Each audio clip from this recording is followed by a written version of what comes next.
नागपूर जिल्ह्यात साधारण 30,000 लाडक्या बहिणींचे अर्ज बाद तर आयकर देणाऱ्या महिला संजय गांधी निराधार योजनेच्या लाभार्थी लाडक्या बहिणींचे अर्ज बाद तर अजूनही लाडक्या बहिणींच्या कागदपत्रांची पडताळणी सुरू।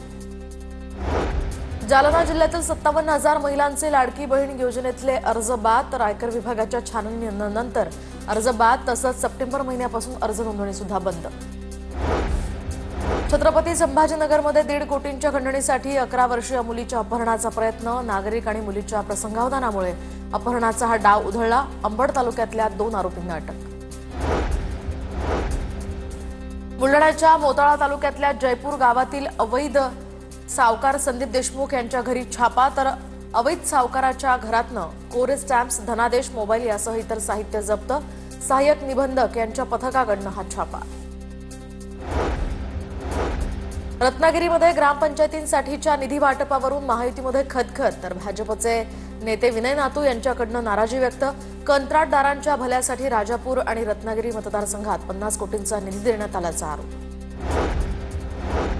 स्मार्ट सिटी सर्वेक्षणामध्ये नागपूर 27व्या क्रमांकावर। कचरा निर्मिती आणि कचरा प्रक्रियेला नागपूरला 100 गुण तर कचरा संकलनात नागपूरला केवळ 30 गुण मिळाल्याची माहिती।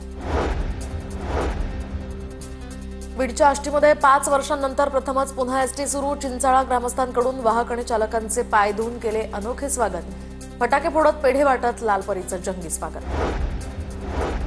गोंदिया जिल्हा मध्यवर्ती सहकारी बँकेच्या अध्यक्षपदाची उद्या निवडणूक। अध्यक्षपदाच्या निवडणुकीसाठी अंतर्गत घडामोडींना वेग।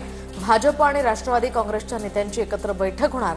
या बैठकीत अध्यक्ष आणि उपाध्यक्ष पदांसंदर्भात अंतिम निर्णय होणार। अमरावती जिल्ह्यातील 2000 शाळा सीसीटीव्ही कॅमेऱ्याविनाच तर खासगी शाळांना पत्र देऊन सुद्धा कॅमेरे न लावल्यास या ठिकाणी कारवाई केली जाणार। जिल्हा परिषदेसह खासगी शाळा सीसीटीव्ही लावण्यासंदर्भात गंभीर नसल्याचं चित्र।